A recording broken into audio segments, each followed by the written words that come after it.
Welcome, everyone, to another edition of Next in Queue, the podcast about contact centers and customer experience.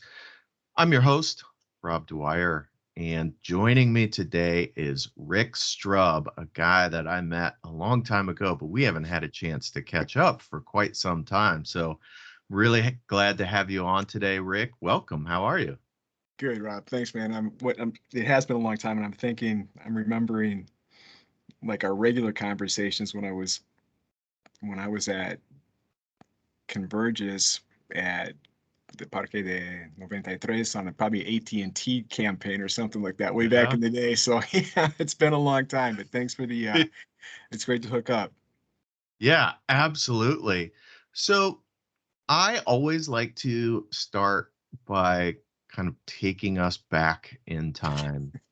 And so you're in Bogota, Colombia right now, but I don't think that's where you are from.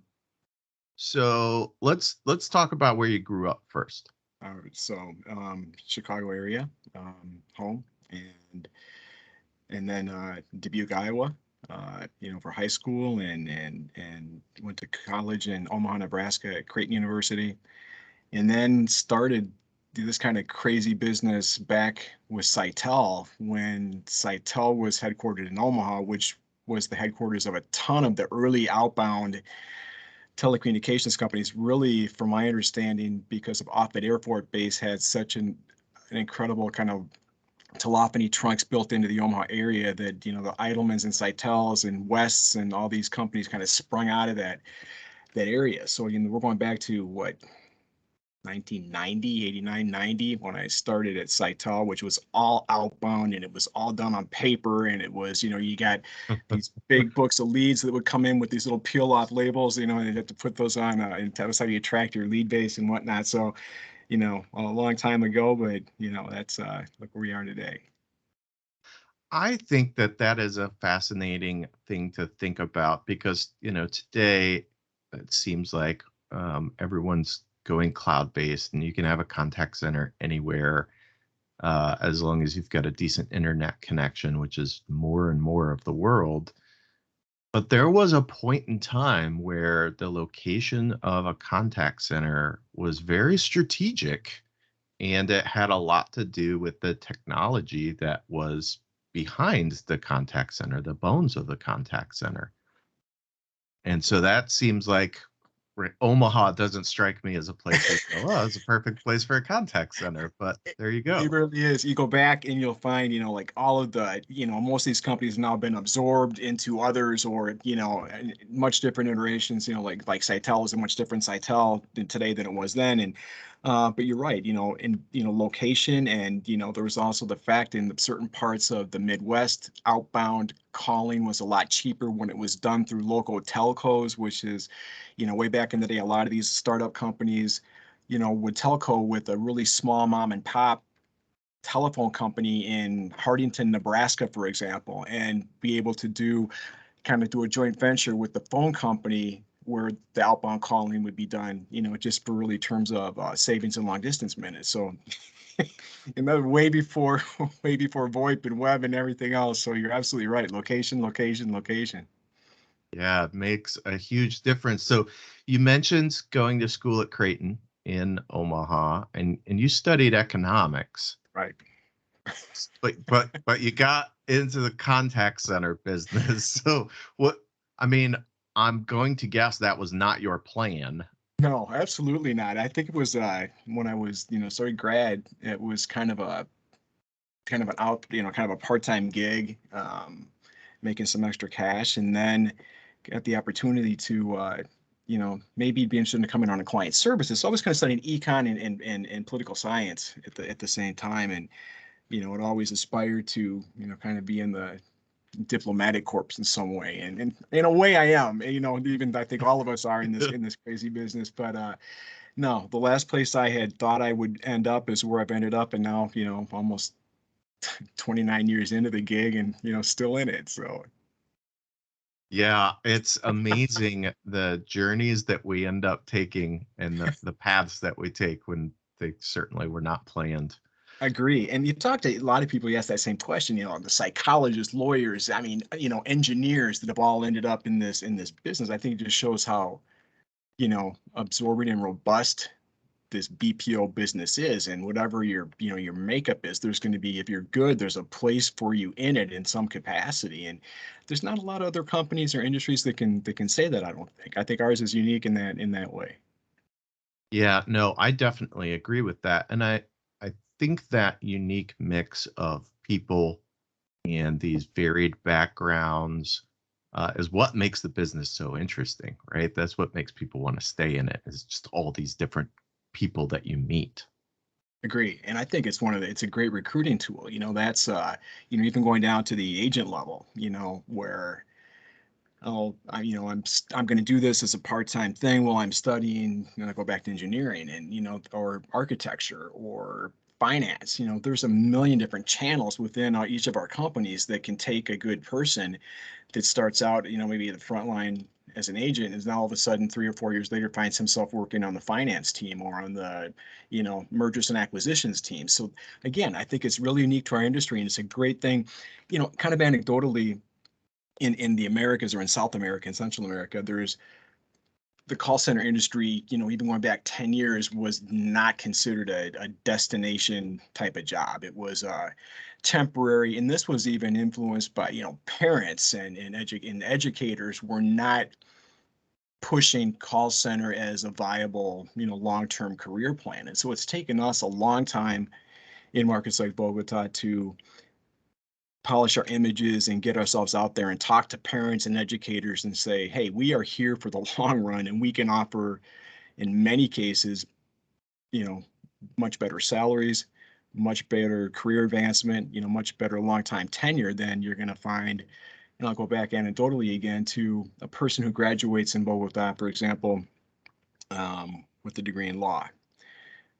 He or she probably for the first 5 to 7 years of their career is going to be making about 30 to 35% less than had they taken a career path and found themselves at a supervisor level on that trajectory within call center.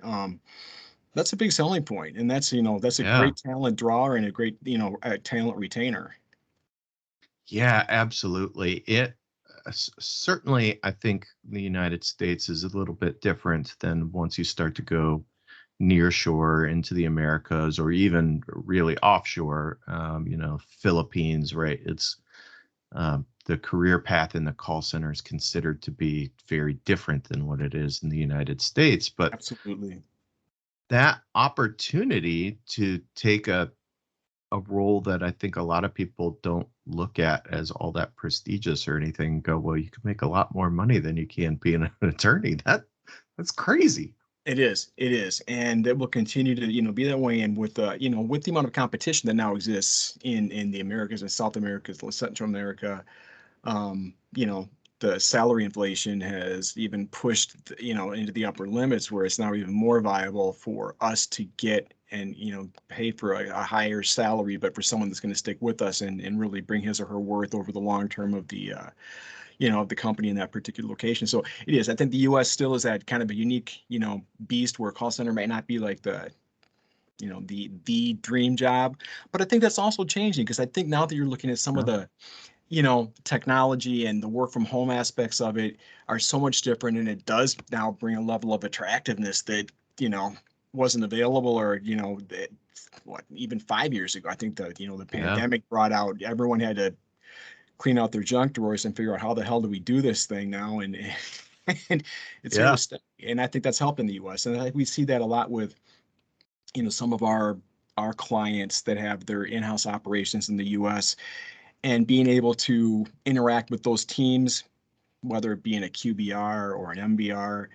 You see some sharp people in those particular roles, young people that have found call center in a much different light than maybe their parents or their older siblings. And so I think it's really taken Sure. a neat turn up there as well.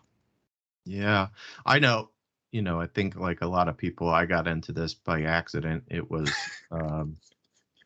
it wasn't even supposed to be a second career, right? My first career was in the mortgage business. I was in that for like a decade, and then 2008 came, and Yeah. ooh, it was time for a change. And at the time, it was just like, you know what? I need a paycheck. I need insurance. I need to have insurance for my kids, and like I'll just take anything I can get, right? And I ended up in an agent role at a call center. It was actually work from home. Like this was, 2009, 2010, and there was already then the technology to work from home. It wasn't quite as robust as it is today, but we've definitely seen a lot of centers that were reluctant to embrace that technology. Certainly, in the beginning of 2020, they went, "Oh, wait a second." Yeah. What do we do?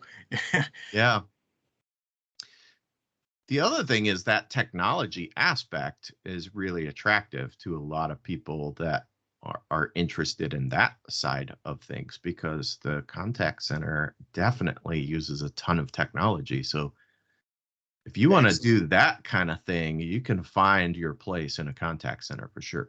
It's probably, and if you look at non-agent job growth in our particular region, and IT has led the way now for the past years at like almost 70% job growth, really kind of focusing in those IT areas in remote work and help desk, functionality. So absolutely right. It's here to stay, and I'm happy about that. We're looking at what does the long term look like? Is it 60-40 work from home site, 70-30? But there is going to be a component of permanency in the work at home, whether that's for top performers or if it's on a rotational basis that you work from home in January, then you're back on site for February, and then go back in March. There's a million different ways to address it, but that is for job attractiveness in Colombia a huge piece, because everyone now is advertising the heck out of, you don't ever have to go back to a contact center, work from home in the comfort of your home.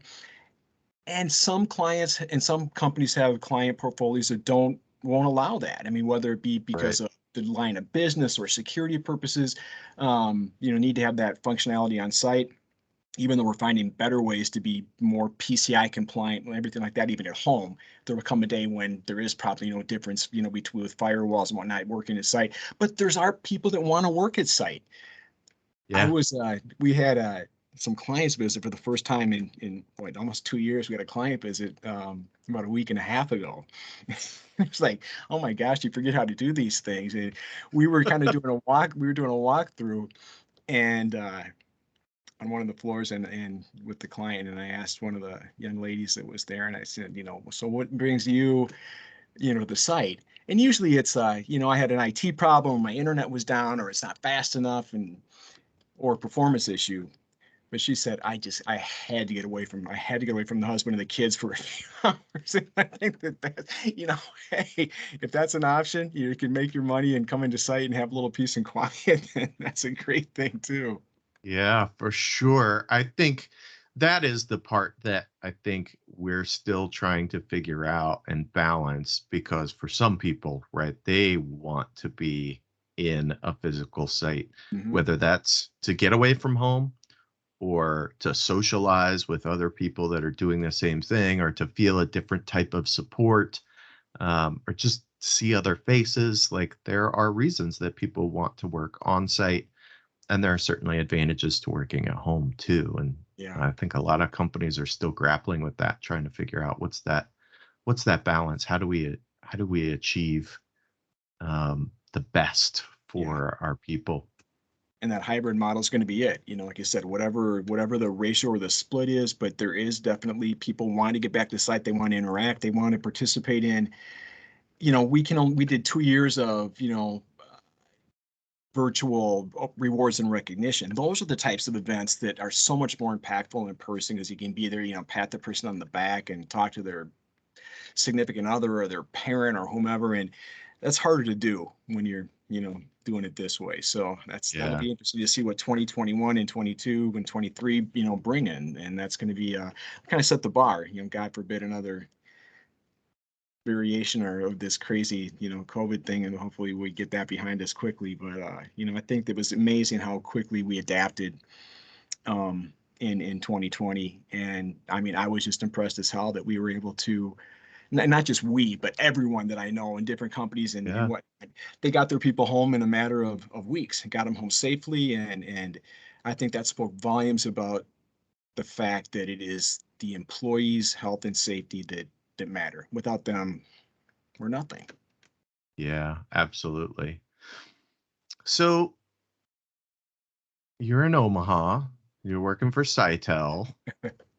So what comes next for you? Because you're there for what, like 3, 4 years maybe, Yeah, and I mean, then so I was in my full tenure, with Cytel was close to almost 13 years, 12 oh, years. okay. So let me so what happened I was in the client services, I went from on the agent to client services on Cytel's it would at that point was their insurance division, which was really using licensed agents to sell, you know, uh, property and casualty, credit card, credit insurance, those types of um, products, working in that insurance division.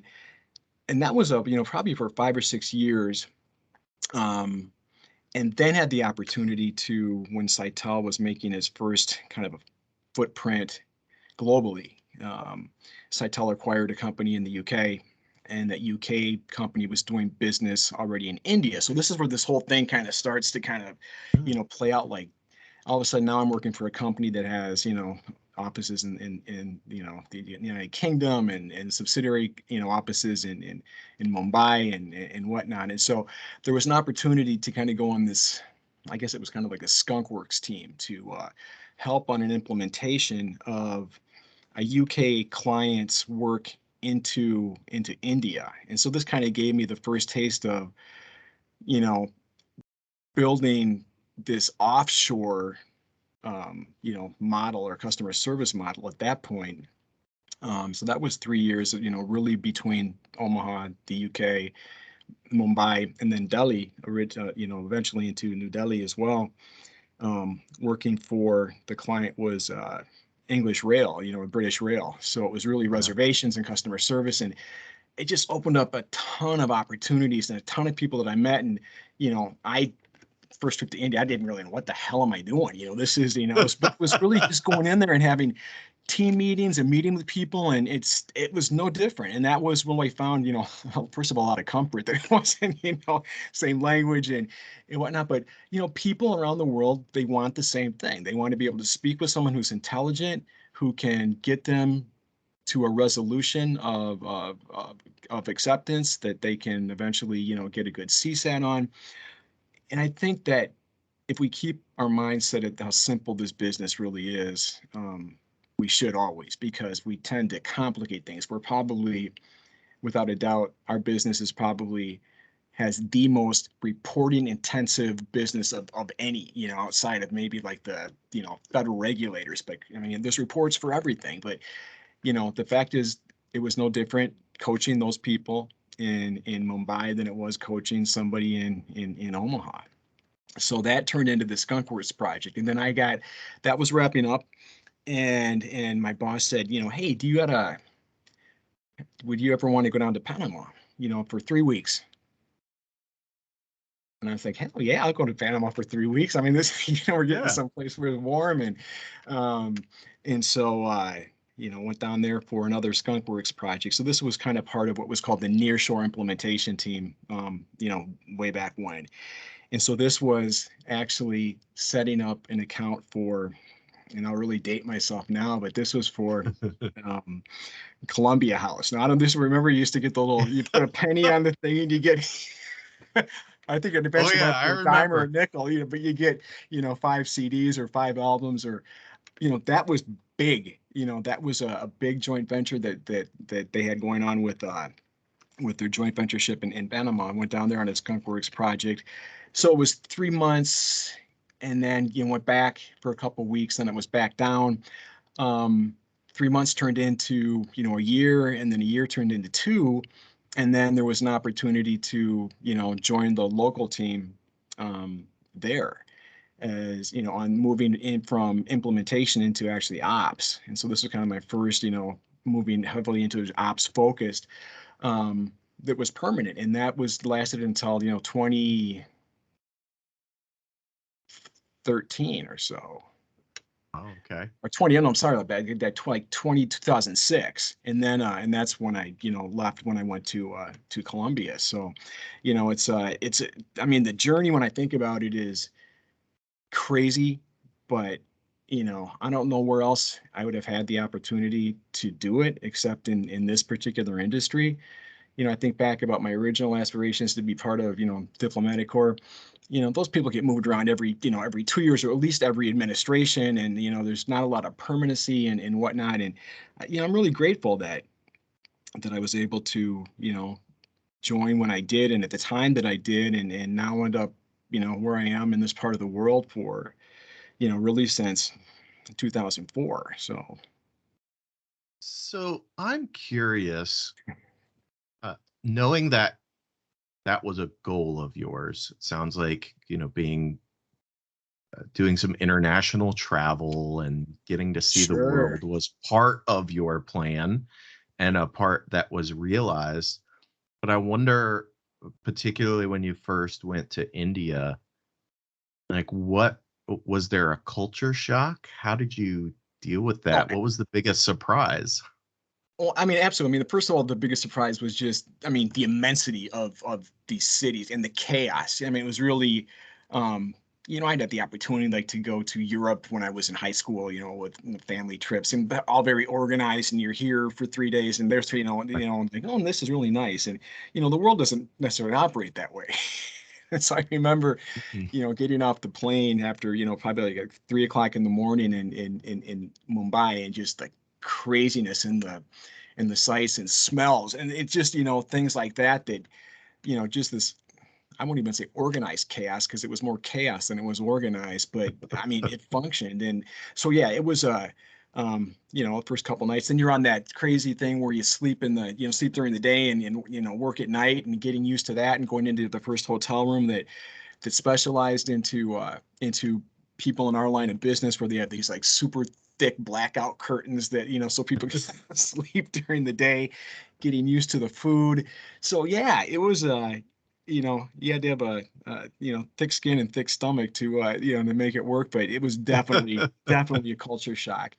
But then after a couple weeks, you get over that so quickly because you realize that these are people that really want to learn to do what they signed up to do. And Yeah, now with the opportunity to, and there's nothing even so much more so, you know in dealing with like US companies that near shored, being able to help build a culture and communication bridge with a Latin American bilingual English speaker who may speak wonderful English, but didn't have the opportunity in his or her educational process to really deal culturally with someone, from the US, and to learn about idioms and things like that. yeah, It's been one of the favorite things for me to do, is to really get in and teach people about, um, you know, I'll go back to idioms. I mean, just, the list of idioms in the US, and geographical idioms, and telling a person this is exactly what this means when this person is saying this to you, can help you get to resolution a lot faster. Or if you miss it,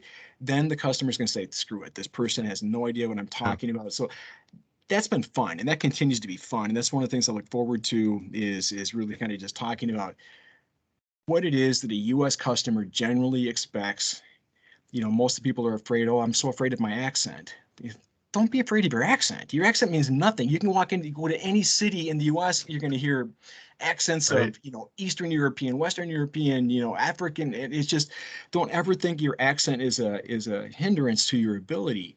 You know your product, you understand your customer, you get him or her to resolution, you're gold. And that has nothing Yeah. to do with your accent. And it's really about just, you know, understanding culture, understanding language a little bit differently than we're taught. So really think that is probably a big key, and it's something I just love about what I get to do every day. Yeah. It's funny. It is those little things that really make the difference that I've noticed in working with people from outside the United States, or like how you even just like the cadence. right? Of how you say something, whether maybe it's a phone number, right? In the US, we have a very specific Oh, cadence in how we say a phone number, right? Because it's three numbers and then three numbers and then four numbers. And that's the cadence. But when you get outside of the US, that's not always the case. And it's hard to change that habit because it's so ingrained that for someone who didn't grow up in the US to give a US phone number, all of a sudden it sounds funky. it And does. it's hard to, as an American ear, it's hard to catch it because the cadence is so unexpected that you're like, you just get confused. That's a great example, Rob, and I think it's one that we use a lot because it really is, 312-555-6744. And we're all used to that Yeah. cadence. And and now, even in South America, it's usually done in two or four and two. And it's, you're right, you're listening as a customer, you're like, even though the person said it, you didn't catch it because it doesn't sound that way. So that's a great example. And I think one that I need to probably spend a little bit more time on that, with these kids. Yeah, it's, those little changes make such a huge difference. And when you can master those, right, you get past the accent for sure. Yeah, yeah, absolutely. So let's talk about Bogota a little bit because Okay. you've been there for quite some time now. I have. Uh, That's 12 years. yeah. So did you speak Spanish before going to Bogota, or did you No, I learn so that I in Panama? When did that happen? so I I obviously took Spanish in high school, and I had a minor in Spanish in college. And it is funny how ill prepared anyone with those, with that pedigree thinks they are walking into. I mean, I really thought that I would have Panama just, this will be easy. Oh Christ. I mean, by no means. It's really you get a good foundation, obviously.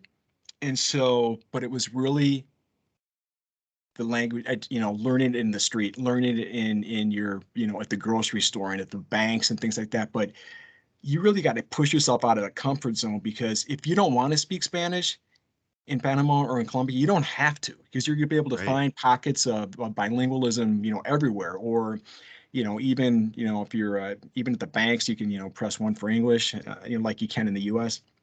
So I did speak it. I think I had a generally good understanding, but it was getting out and making a ton of mistakes and having people have the courage to say, do you realize what you just said? That to me is the best teacher that anyone can have in learning a second language. It's, because even, what is one thing in Panama is an entirely different thing in Colombia or in Costa Rica or Nicaragua. And it's, you get yourself caught when you say something and like the room's looking at like, oh my God, did he just say what I think he said? And you make those mistakes and you never forget them. And I think that, to me, again, I could have spent $100,000 on tutors, but I really think it's getting out there and just struggling and being frustrated and waking up the next day and remembering the mistake you made, and always have that kind of little voice in the back of your head saying, now remember, when you're saying it this way, you got to do it this way. So Yeah, it's just like anything else, right? It takes time, it takes effort to learn something new. And language is unique too, because there are all these different variations, different accents, and as we already talked about, different idioms. And I think that's the probably the most challenging part of any language is learning the local idioms and yeah, understanding phrases that don't have a direct translation. If you're, doing that translation in your head and you translate it, and you're like, well, that doesn't make any sense. right. And if you look at it like, what, you're absolutely right. And I think it's that one of the most wonderful things I see now are these, like these kids, like kids, children of people that I work with that are in, first and second grade, that are incredibly immersed in, either an English speaking school or British school or French school or wherever, that are going to be raised where they're going to be able to pick up phonetically and speak tonally Spanish perfectly and English perfectly. That's a real gift. And that's, I think, so much more common today. I think I remember when I was a kid, it wasn't, you know, there weren't bilingual schools. There were some bilingual programs within schools, but now they're really all over the place. And I think that language is, one of the key things that continues to be a barrier, but once it's breached, it's the only way we can really, reach out and understand and really talk to people. Yeah, I tell you what, I wish in high school I would have taken Spanish. I had two options. It was German and Spanish, and I thought I was cool taking German. And it turns out if you live in the US, there's not a lot of opportunities to use German. It disappears very quickly. A few years ago, luckily, I had the opportunity to travel to Germany with the family. And to your point, right, you think you're prepared. And I was not. I knew I was not going to be prepared, even though I had full high school German. I took German in college. And still, like, it it was like the last day that I was there that I finally had like this pigeon German where I could talk to the cab driver, because we did end up with a cab driver that really didn't speak much English at all. And I was lucky that we had been there a while and I could like kind of grab some sentences and phrases so we could converse, because it's really challenging if you're not constantly working on it. You're right, but that's huge. But what a great way to finish. It was your last day. What a great way to finish your Yeah. vacation. To be able to walk out and say, this is something that I probably didn't expect, and something I was able to, after a week, how many days, whatever. But I think that's huge, and I think that's a big takeaway. I don't think people want to realize that is, they don't think it's such a minor thing, but those are big wins that you need to take Yeah. into your persona and say, you know what, I did this. And because the frustration piece, it'll kill you, especially, the older you get. You don't want to deal with rules. You don't want to, it's just the simply adult. Our patience gets shorter and shorter and shorter, and language requires a hell of a lot of patience. Yeah, it does for sure. So let's talk about the city of Bogota a little bit, because I think, my audience actually, shockingly, is very multinational, but it's I still see heavily that. skewed You're quite to the a US. pedigree. I'm trying. We're trying to get people from all over the world to listen, but certainly skews, I think, a lot to the US, and I certainly come from that US mindset, right? I think when most people think of cities in Latin America, whether that's Central America or South America, they think uh, very similar to Mexico, right? I think that's our closest neighbor. Yeah. The language is the same, and we think hot, and we we think like maybe it's in the jungle or something, right? That's Or kind of Pablo Escobar is still running around, So, I mean, sure. no, great question. I mean, Yeah. and So it is. tell us a little bit about Bogota, because I know when I showed up, it was very different than what I expected.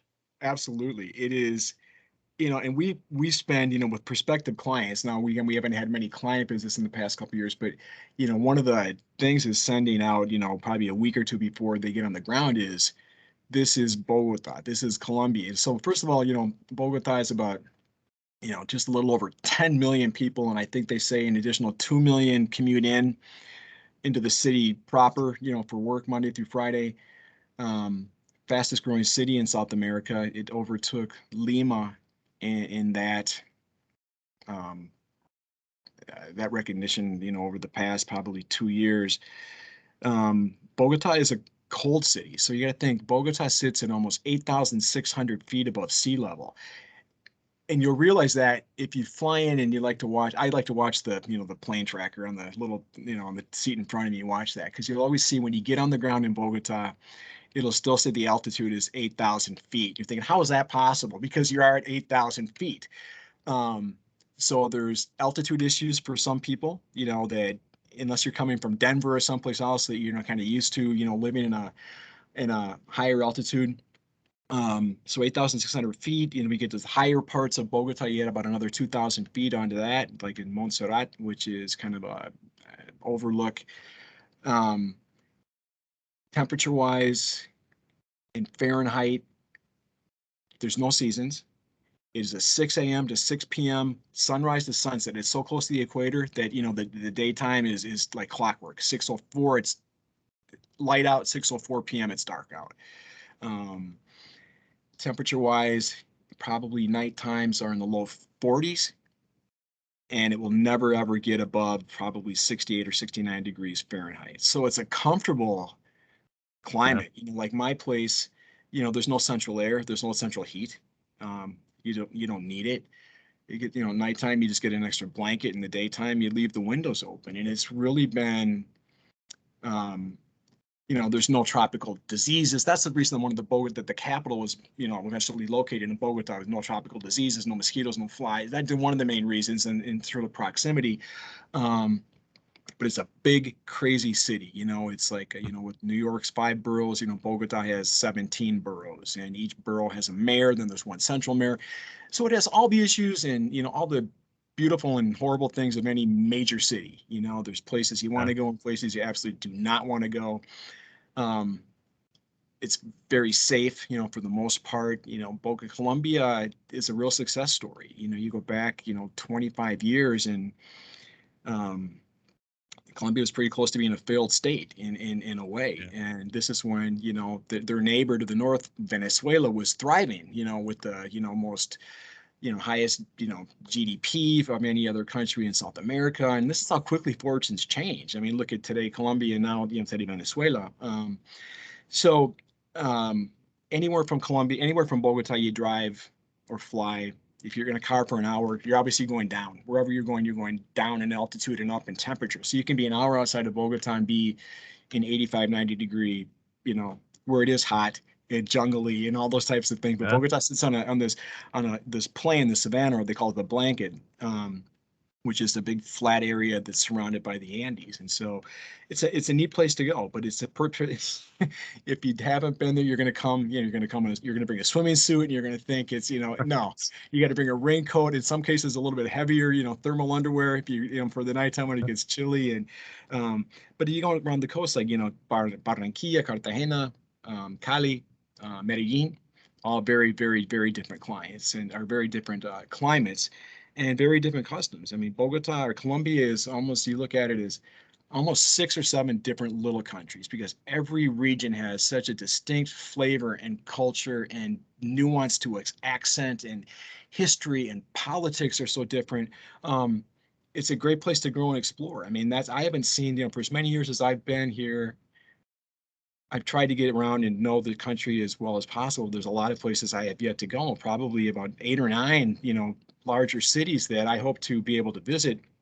Um, it's just such a diverse and interesting and, wonderful people, caring people.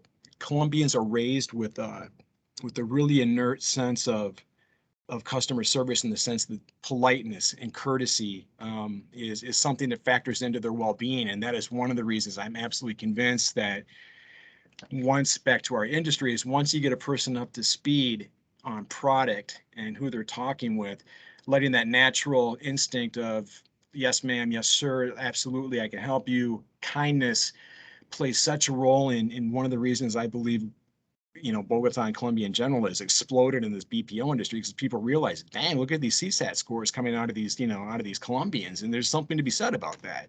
Yeah, yeah, absolutely. Yeah, I always tell people it's kind of like you took Chicago and dropped it on top of a mountain, but also ripped out all of the highways. That's that's Bogota for you. Yeah, that's a great analogy, Rob, and I think that's probably as good as you can put it. I just picture Chicago kind of being parachuted into, and it is. It's kind of a, it's just it's kind of a big Midwestern city, is in its own Yeah. way, because Bogota, they say that the Spanish speaking in Bogota is the most neutral Spanish. Like in many ways, the U.S. is the Midwest of the U.S. is the most accent neutral part of the U.S. And that's where, like, all newscasters and things always came from that belt, from Minneapolis down through Kansas City. And same type of thing. People say, even within Colombia, accents are incredibly, incredibly different, and you have to really be able to pick up an ear to understand, what a person in Medellin is saying versus a person in Bogota. Yeah, I would imagine.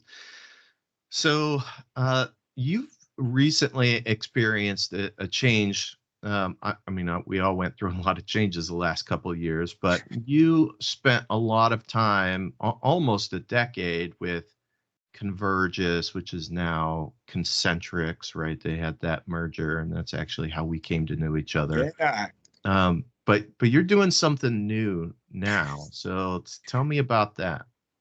absolutely. So, yeah, another I joined a company that was called Onelink. And my first day was the 13th of January in 2020. And little did I know, about 2 weeks later, COVID was knocking at the door. And I'm like, did I make the right decision? Did I just do something really stupid?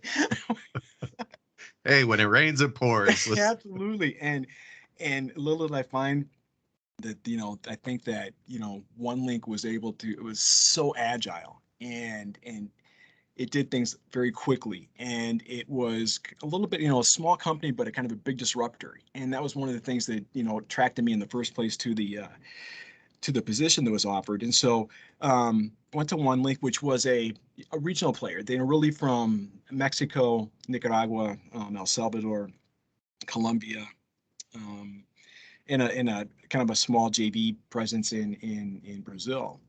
And so we did great things. We grew. We had a great um, diversity of clients in that 2020, 2021, clients that whose work was really attractive to the millennials, or whatever, that group of people that we're heavily vested in kind of the fintechs and things like that these kids want to work. They want to work on these particular brands and these products. And we were very fortunate to have a really diverse portfolio that wasn't really, heavily influenced in telecom or things like that. So we had a great 2020, great 2021, continued to grow. And then we just most recently were acquired by a company called WebHelp, which is a founded in France, a heavy, heavy European, African footprint. They started really in 2020, in 2010, and excuse me, and so 2000, excuse me. So the first, we were their acquisition. And the cool thing was, and we know, like, for example, when Convergys and the Concentrics, there was a lot of overlay. There were a lot of cities that had both companies operating, in which both companies were operating, you know, two country managers, two, whatever. And there was a lot of, on those types of acquisitions, there's a lot of people that do well, and there's a lot of people that just find themselves not being able to be absorbed into the new organization. And one of the things that our OneLink C-level really took into consideration was, and I'm finding out about this all, after the fact, was there were many months of finding the absolute right cultural fit. And one of the things, I'll go back anecdotally, is OneLink had a copyrighted term for its employees or its agents that were called Incredibles. And so it was incredible, but it was a Spanish spelling of incredible. And so where there is an I in English, there's a Y in Spanish that was kind of formed to make it look like a person. WebHelp had the same model culture where their people were tagged and copyrighted as game changers. And our C-level really took that into heart when they said, wow, this company looks and feels a lot like us. There was no overlap.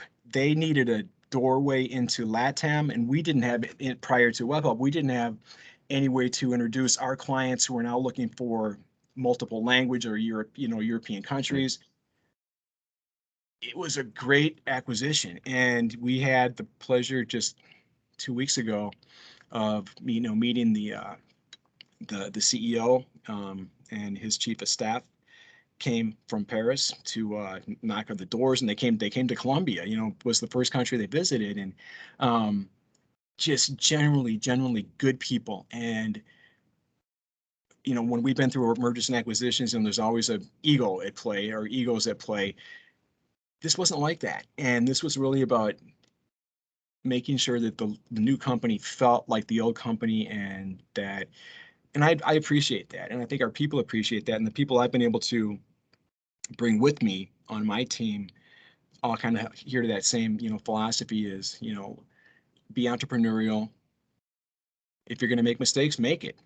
By all means, make the mistake, but let's talk about the mistake and use it as a learning experience. Those are all types of things that I think people were fearful of in prior worlds or prior jobs that now we find ourselves in an environment that is a heck of a lot more nurturing. And so we're at WebHelp. So now we are, you know, I believe just under 100,000, coming up on 100,000, global employees, 83 languages, um, 26 countries, or maybe 26 or 36 countries. So a great mix, and it's given us an opportunity. One of our largest clients in Colombia, one of our largest Onelink clients, had told us in 2021, before the merger, before the acquisition, is that I'm going to need to have, by the end of 2022, client, have a goal of having my operations set up in every single Western European country.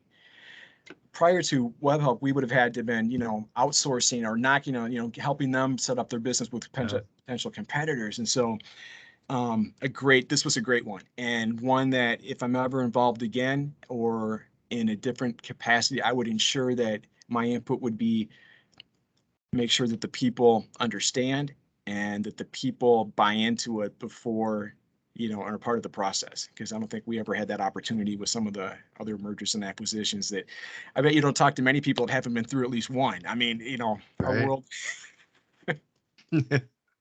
Yeah, that is certainly if you work for a larger outsource provider, Yeah. there's a good chance that you've been through a merger, whether that was your company buying another company or vice versa. You've probably been in that position if you've been in the business for any length of time.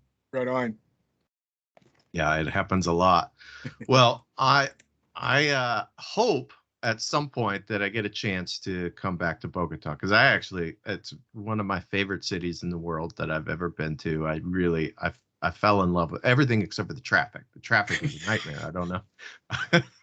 And I didn't even have to drive, right? I had a driver, but everything else about the city I loved. And so, I'd love to come back and say hi to you and a The number of door is other people open that I know there. anytime, and let's get this. Once we get traveling again, it's like I said, you can be in Bogota and from St. Louis, from wherever, in in a matter of 4 or 5 hours. That's Yeah, really it's one of quick. the nice things about it. And the door's open, absolutely, and we'll look forward to it. And actually, we are now getting they just broke ground on the metro for the first. So this is some project in Bogota that has been in the works for my understanding, like in the better part of 80 years. It just never got off the ground. And so now finally, they've broken ground on the first line, which will help resolve a little bit of that traffic congestion, we hope. So Yeah, that sounds exciting. Yeah, this is a city that could use a metro. There's no doubt. There's no doubt. So, listen, Rick, it has been absolutely a pleasure having you on the show. I really appreciate you taking the time. my pleasure is mine. And if anything, you know what, you just, reminiscing. And this is, I think, the beauty of our business. We've all been around the block a lot of times. And if we can't take that into consideration and go back and reestablish, friendships or acquaintances, and we got a great story to tell. There's some tears in there and there's a lot of joy, but there's one thing is it's probably one of the mostly unique industries and that's ever really come up, and we've been part of that. So I appreciate that you reach out, and you've been a good friend. I remember still workforce advice from many years ago in a lot of different ways. And so like I said, the door's open in Bogota anytime you want to come down. I love it. I love it. Well, I'll definitely plan something. All right. You'll rue the day. You'll be like, No. oh man, Dwyer's coming to town. You're absolutely welcome, my friend.